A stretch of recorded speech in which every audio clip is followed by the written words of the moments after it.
had never seen the stars up close. She had only watched them through the thick glass of Earth's quarantine station, dreaming of worlds she would never visit. She was 34 years old, and like every human alive, she had been born a prisoner. The galaxy feared humans. Every child on Earth grew up knowing this simple truth. Human bodies produced a chemical called Seven. The Galactic Council said it was a deadly poison. They said human touch could kill most alien species within hours. They said human breath could damage alien lungs. They said human tears were acidic enough to burn through alien skin. So humanity stayed locked on Earth. 300 years of quarantine. 300 years of watching alien ships pass overhead, never stopping, never landing. 300 years of being told they were too dangerous to exist among the stars. Had dedicated her life to changing this. She was one of the best on Earth. She studied alien biology using samples smuggled through black market channels. She searched for a way to neutralize Seven, to make humans safe for galactic contact. She believed that if she could cure humanity of its poison, the galaxy would finally accept them. She was working late in her laboratory when the alarms began screaming. Something had crashed on the moon. Was part of the emergency response team sent to investigate. They flew in sealed shuttles, wearing suits that covered every inch of skin. Protocol demanded complete isolation. If any aliens survived the crash, human contact could kill them. The ship recognized the design from her studies, were large reptilian beings covered in thick scales, known throughout the galaxy as fierce warriors. Their empire spanned 100 star systems. They were not the kind of species that crashed on quarantined moons. The team found the pilot in the wreckage. He was alive, but barely. His scales had turned gray, and black fluid leaked from wounds across his body. His medical scanner showed catastrophic organ failure. His cells were dying faster than his body could replace them. She knew this condition. It was called decay, a genetic disease that killed millions of their species every year. The consortium, the galaxy's largest medical company, sold treatments that could slow the decay, but there was no cure. Once the decay reached this stage, death came within hours. The pilot's eyes opened. They were gold, bright with pain and fear. He looked at the humans surrounding him and saw something strange in his expression. Not fear of poison, fear of dying alone. He reached out with one clawed hand. His team leader shouted at her to step back. Protocol was clear.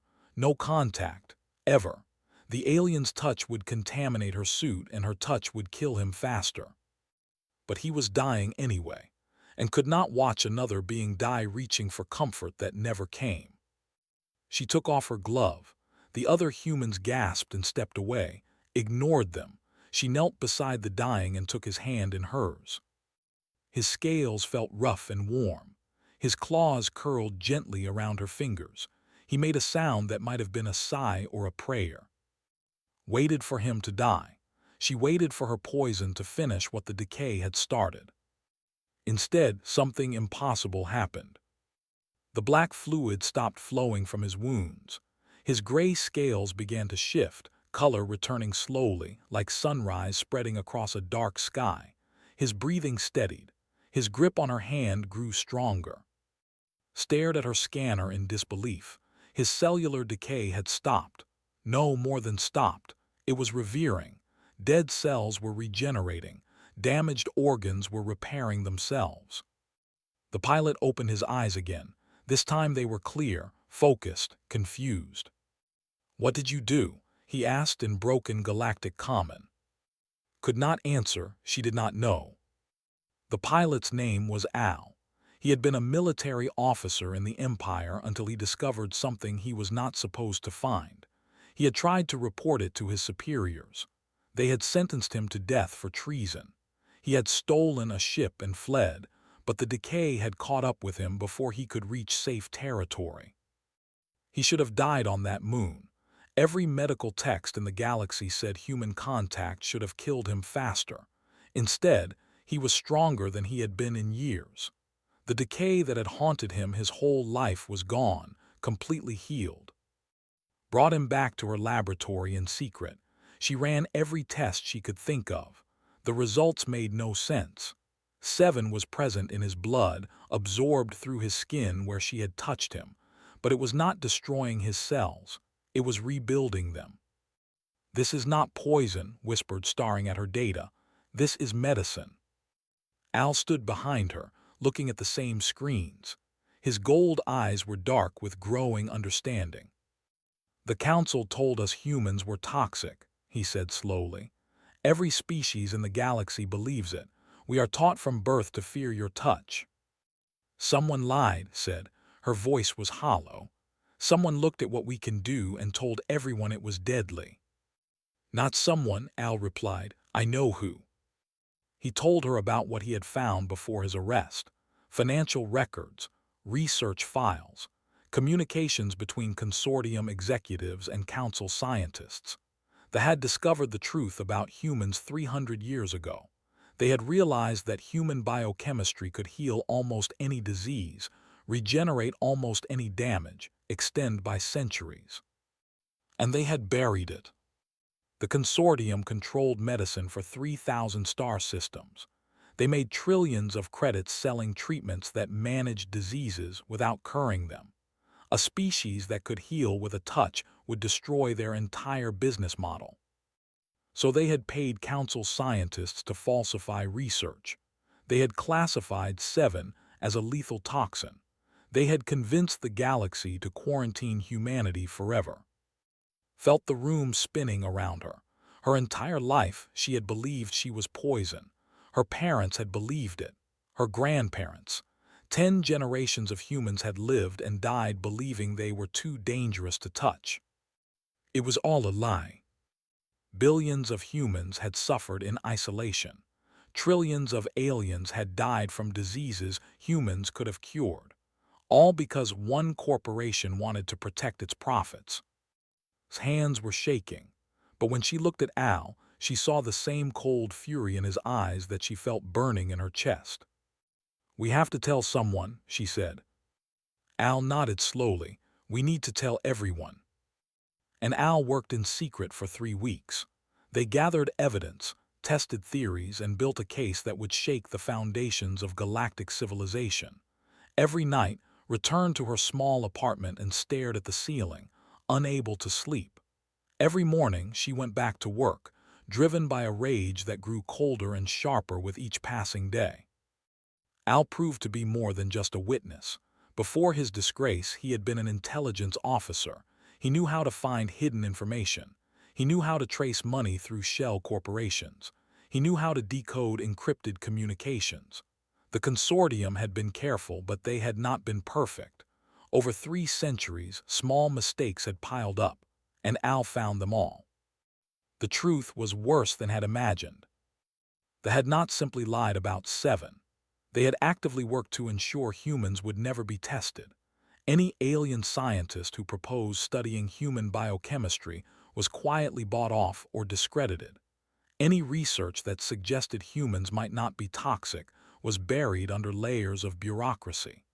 Any species that showed too much interest in Earth was warned away with stories of horrible deaths from human contact. The evidence of human toxicity came from a single study conducted 300 years ago. Al found the original data. It showed that 7 caused a strong reaction in alien tissue, a burning sensation and rapid cellular change. The researchers had classified this as cell death, but the data showed something different. The cells were not dying. They were regenerating too fast, healing so quickly that it caused temporary pain. They had known this. Their own internal communications proved it. One message from a senior researcher read, "The human compound demonstrates unprecedented regenerative properties. If this becomes public knowledge, our entire pharmaceutical model will collapse within a decade.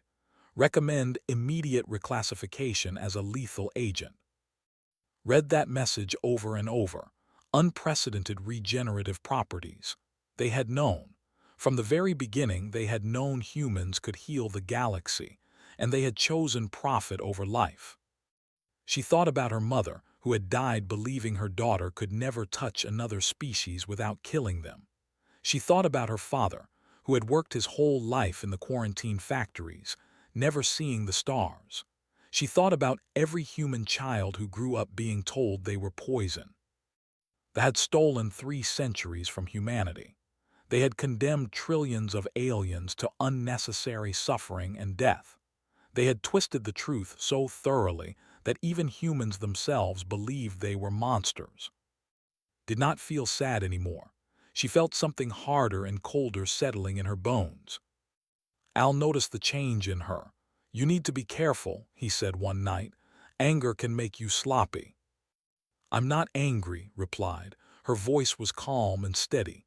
"I'm done being angry. Now I just want them to pay." They needed allies. Al reached out to contacts he still trusted in the Empire. Most did not believe him.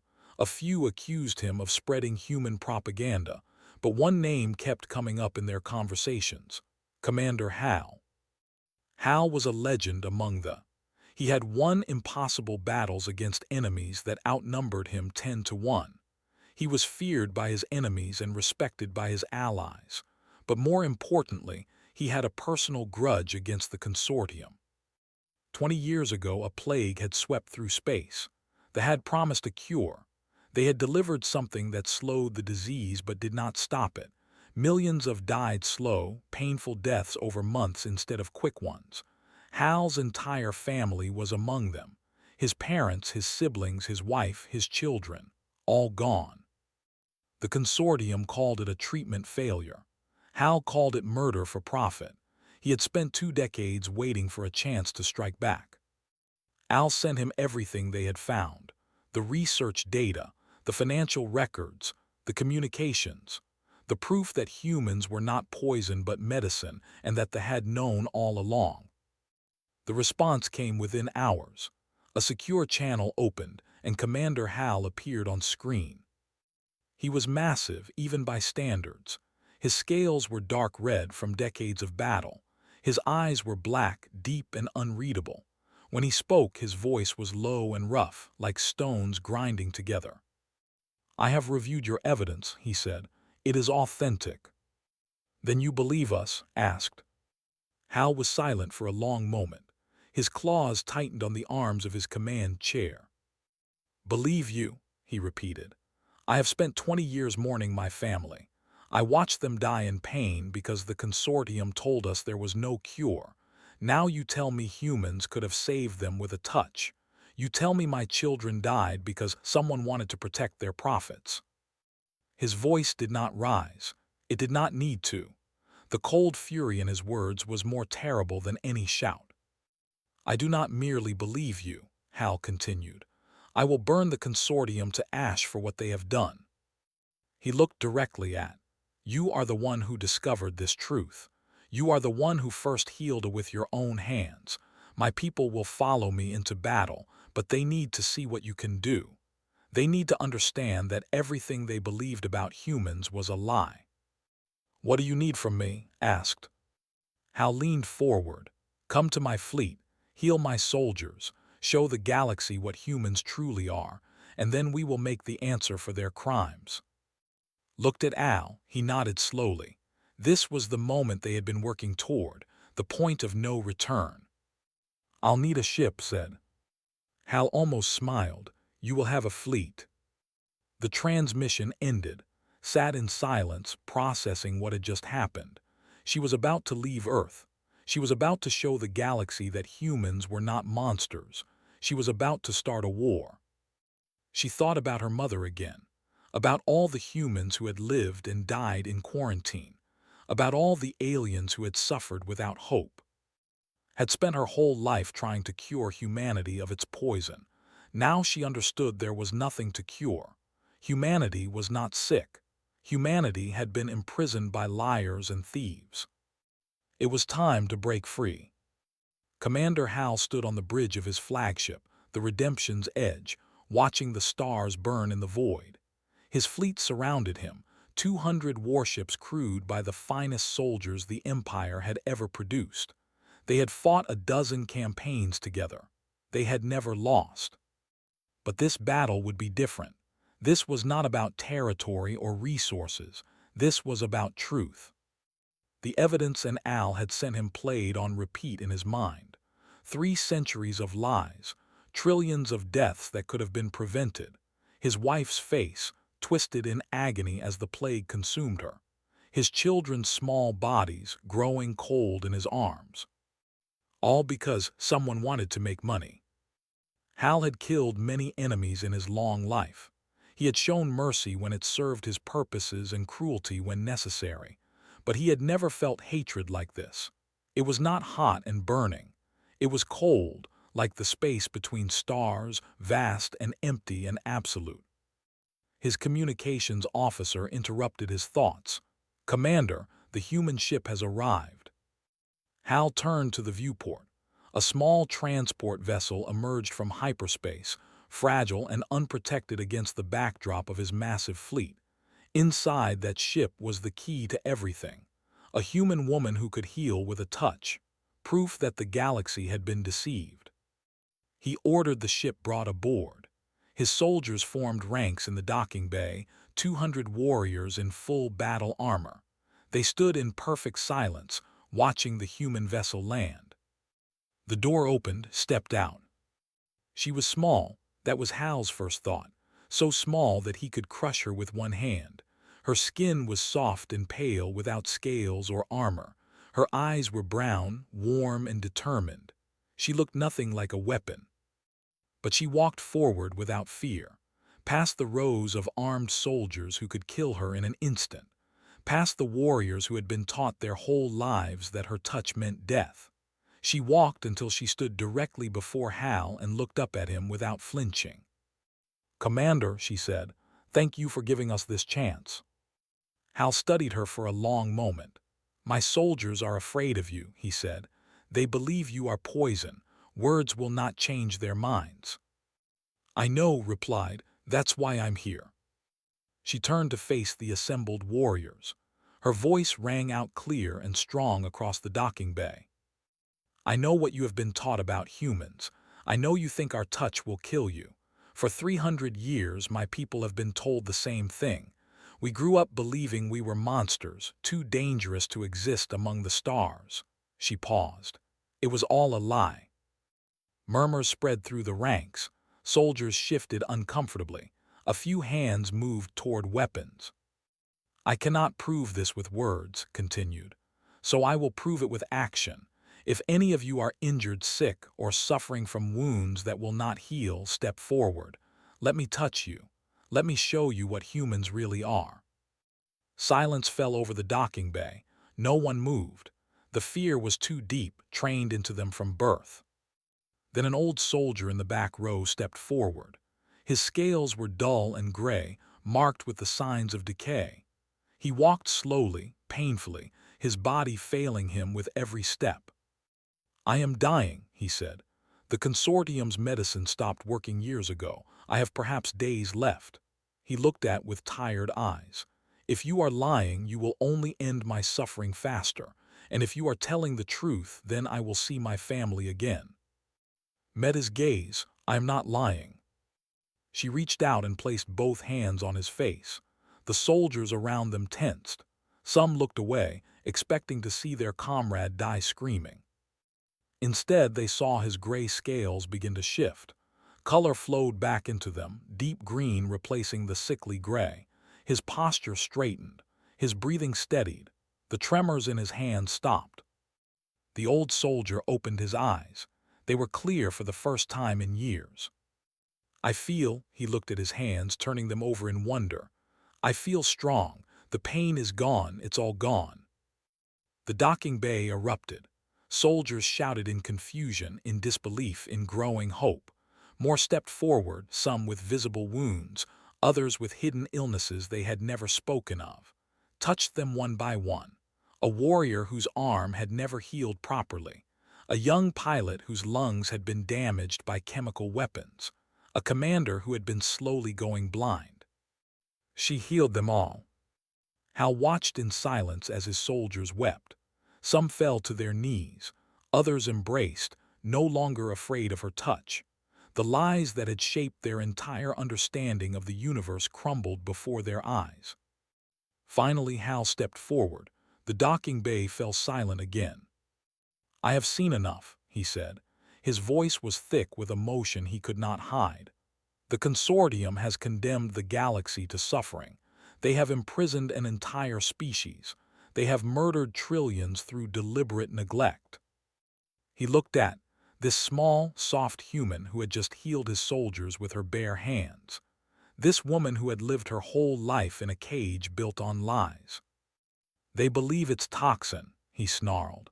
The words tore out of him, carrying 3 centuries of suppressed grief and 20 years of personal anguish. Despicable deceivers. He placed one massive clawed hand on shoulder. She did not flinch. She did not look away. "From this moment on," Hal declared, "you are my instrument of war." He turned to his soldiers. "Spread this footage to every system in the galaxy. Let them see what humans can do. Let them see how they have been deceived. And then we will march on Prime and bring the consortium to justice." The warriors raised their weapons and roared their approval. The sound echoed through the ship, a battle cry 300 years in the making. Stood at the center of it all, surrounded by aliens who had feared her an hour ago and now called her savior. She thought about her mother, her father, every human who had ever dreamed of touching the stars. The war had begun, and humanity would finally take its place among them. The footage spread across the galaxy like wildfire. Within hours, billions of beings watched heal soldiers with her bare hands. Within days, the story had reached every inhabited system. Within weeks, the foundations of galactic society began to crack. The consortium responded with fury. They called the footage fake, created with advanced holographic technology. They claimed they were staging propaganda to justify an illegal war. They paid news networks to spread doubt. They hired scientists to release counter-studies. They did everything they had done for 3 centuries. But this time, it was not enough. Too many people had seen the video. Too many questions were being asked. Species across the galaxy began demanding access to humans. They wanted to test the truth for themselves. They wanted to know if their loved ones had died from diseases humans could have cured. The Galactic Council called an emergency session. Half the representatives demanded immediate investigation of the consortium. The other half, mostly those who had taken money for generations, insisted the quarantine must be maintained for public safety. The session ended in chaos. No decision was reached. Commander Hal did not wait for politicians. He ordered his fleet to advance on space. 3 other star empires, all with grudges against the consortium, joined him. The largest military alliance in a century formed in a matter of days. But had a different plan. "Weapons will not win this war," she told Hal during a strategy meeting. "If we simply destroy the consortium, their allies will call us conquerors. They will say we fabricated everything to justify invasion. The lies will continue." Hal growled in frustration. "Then what do you suggest? Words have not worked for 3 centuries." "Not words," said. "Actions, but not the actions of war. The consortium built their power by convincing the galaxy that humans are poison. We need to prove we are medicine, not through videos that can be called fake, through direct contact. Let humans heal the galaxy one person at a time. Let them see the truth with their own eyes." She called it Operation Open Arms. The message went out to Earth. For the first time in 300 years, humans were asked to leave their quarantine, not as soldiers, as healers. The response was overwhelming. Thousands of volunteers stepped forward. Doctors, nurses, teachers, farmers, engineers. People who had spent their whole lives dreaming of the stars. People who had watched parents and grandparents die without ever leaving Earth. They filled transport ships and scattered across the galaxy, heading to any world that would receive them. Not everyone welcomed them. Many systems shot at human ships on sight, still believing the old lies. Others turned them away at the border, afraid of contamination. The consortium offered massive bounties for captured humans, claiming they needed live specimens to study the threat. But some worlds let them in. On Prime, a plague had been ravaging the population for decades. The consortium's treatments kept people alive but never cured them. Hospitals overflowed with the dying. Families spent their entire savings on medicine that only delayed the inevitable. A small team of human volunteers arrived at the largest hospital in the capital city. They walked into the plague wards, removed their protective gear, and simply held the hands of the dying. The nurses screamed. Security officers rushed forward to stop them, but before anyone could intervene, the patients began to change. Gray skin turned healthy, labored breathing steadied, eyes that had been clouded with pain became clear. By the end of the day, the entire plague ward was empty, not because the patients had died, because they had walked out on their own feet, healed completely. The news spread instantly. Within weeks, humans were being invited to hospitals across 100 worlds. They healed diseases that had plagued species for. They reversed genetic conditions that had been called permanent. They saved children that parents had given up hope for. Humans donated blood. Scientists discovered that small amounts of seven could be cultivated and distributed without direct human contact. A genetic illness that had haunted the for 10,000 years was cured within a single generation. On Fortress Station, a military outpost on the edge of known space, human medics treated soldiers from a dozen different species. Warriors who had been enemies found themselves lying in beds next to each other, all being healed by the same soft-skinned creatures they had been taught to fear. The consortium watched their empire crumble. Every human healing was another proof that they had lied. Every cured patient was another voice calling for justice. Systems that had been their loyal customers for centuries demanded investigations. Shareholders sold their stock. Executives fled to hidden bunkers. But they were not finished. They still had their private fleets. They still had loyal politicians. And they still had one final option. The order went out in secret: destroy Earth, sterilize the entire human, kill every human in the galaxy. If there were no humans left, there would be no more proof. The lie could be rebuilt. A battle fleet assembled in secret and jumped toward Earth. Hal's spies intercepted the communication just in time. He diverted his main force to intercept them. The Battle of the Solar Gate lasted 3 days. Warships and their allies fought desperately against forces twice their size. Watched from a hospital ship, healing wounded soldiers as fast as they could be brought to her. Human volunteers worked alongside alien medics, saving lives regardless of species or side. In the end, the fleet broke. Their commander, seeing his ships destroyed one by one, ordered a retreat. The path to Earth remained open. But the war was not over. The consortium's headquarters on Prime still stood. Their leadership still lived. Until they were brought to justice, the threat would never truly end. Hal gathered his remaining ships and set course for the final battle. Stood beside him on the bridge, watching the stars streak past. When we reach Prime, Hal said, my soldiers will want blood. They have lost friends and family to this fight. They have learned that their entire lives were shaped by lies. They will want the consortium to suffer. I know, replied, but suffering will not undo what was done. It will only create more pain. Hal looked at her with something like wonder. Your people were imprisoned for 3 centuries. You could have become bitter, hateful.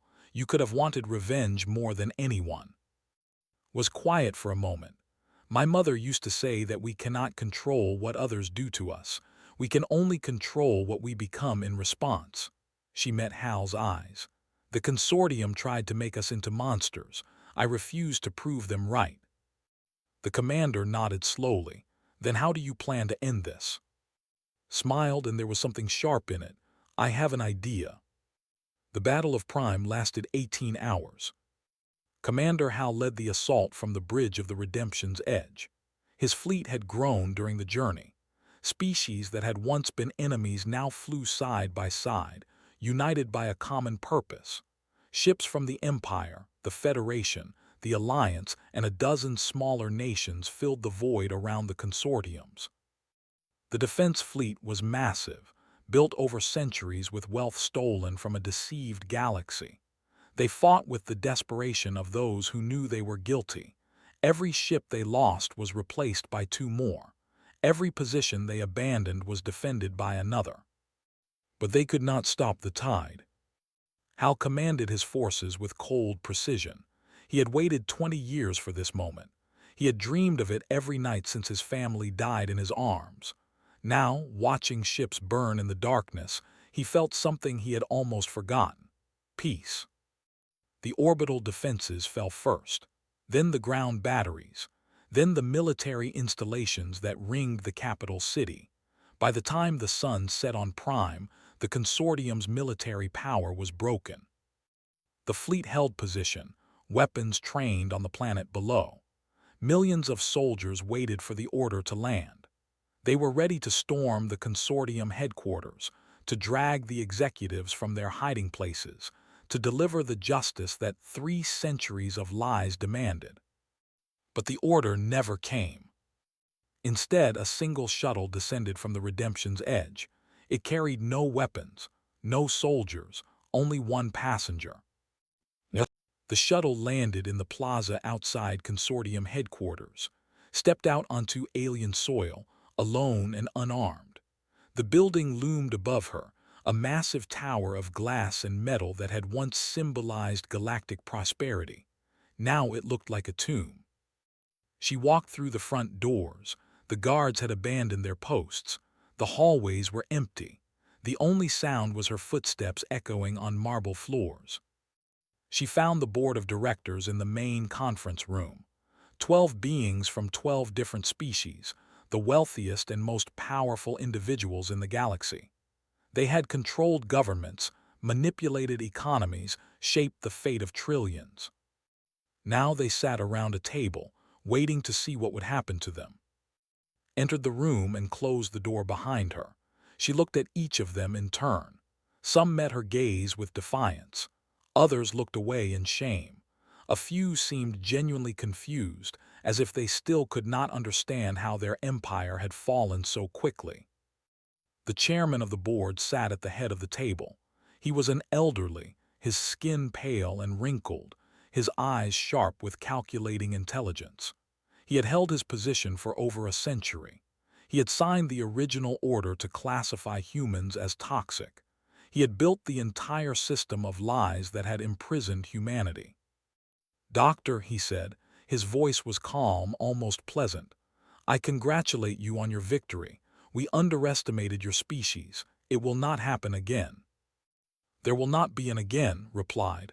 "This ends today." The chairman spread his hands. "Then end it. Commander Hal's soldiers are waiting.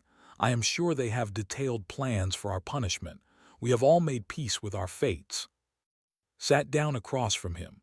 The other board members tensed, still afraid that her touch might somehow harm them. Old habits died hard. "You're expecting vengeance," said. "You think I came here to make you suffer, to punish you for what you did to my people. Is that not why you came?" Shook her head slowly. "I came to offer you a choice." The chairman's eyes narrowed. "What choice?" Leaned forward. "You have the largest medical infrastructure in the galaxy, distribution networks that reach every inhabited system, research facilities that employ millions, logistics chains that can move supplies anywhere within weeks." She paused. "You built all of this to profit from suffering. I want you to use it to end suffering instead." The board members exchanged confused glances. This was not what they had expected. "You want us to help you?" the chairman asked. "I want you to become what you always pretended to be," said. "Real healers, not profit machines pretending to care about health. Actual medical providers who help people regardless of ability to pay. You will use your networks to distribute human-derived treatments to every species that needs them. You will fund research to synthesize 7 so humans do not have to do all the work themselves. You will repair the damage you caused, one life at a time. The chairman stared at her, and if we refuse, smiled, and there was nothing warm in it. Then Commander Hal finishes what he started. His soldiers have lost friends and family to your lies. They would be happy to deliver more traditional justice, but I do not think you want that. She extended her hand across the table. I think you want to live, and the price of your lives is becoming better than you were. Silence filled the room. The board members looked at each other, at the hand she was offering. Outside, thousands of warships waited. Millions of soldiers stood ready. The entire galaxy watched to see what would happen next. The chairman was the first to move. He reached out slowly, hesitantly, and took his hand. His skin was cold and dry. His grip was weak. Did not heal him. She simply held his hand and waited. One by one, the other board members followed. 12 beings who had controlled the galaxy through lies and fear, now holding hands with a human they had tried to exterminate. You will answer for your crimes, said quietly. There will be trials, there will be consequences, but there will also be a future, a chance to do better. That is more than you gave my people. The chairman nodded slowly. How do we begin? Released his hand and stood.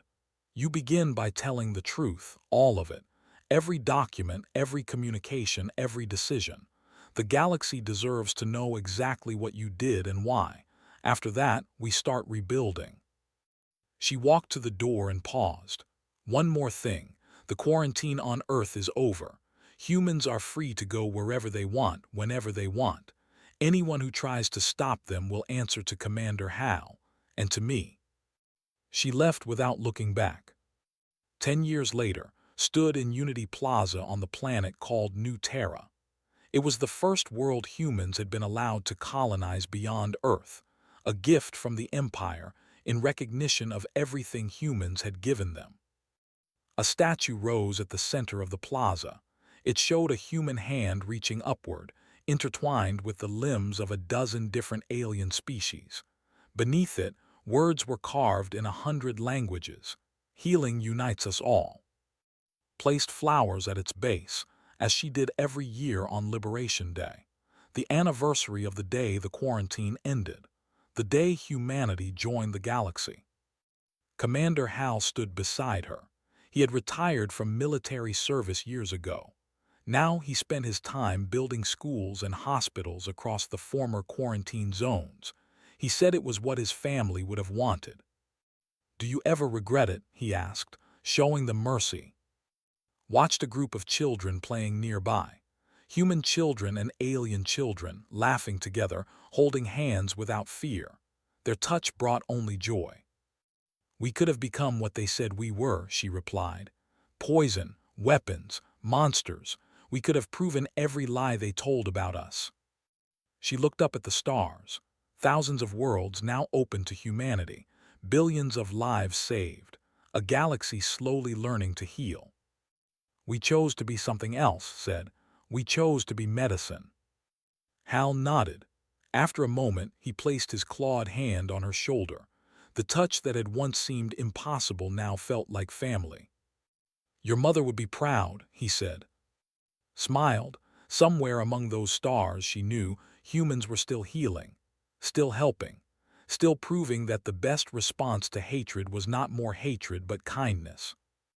That was humanity's gift to the galaxy. Not just the ability to heal bodies, but the choice to heal wounds of the spirit. And that choice made all the difference.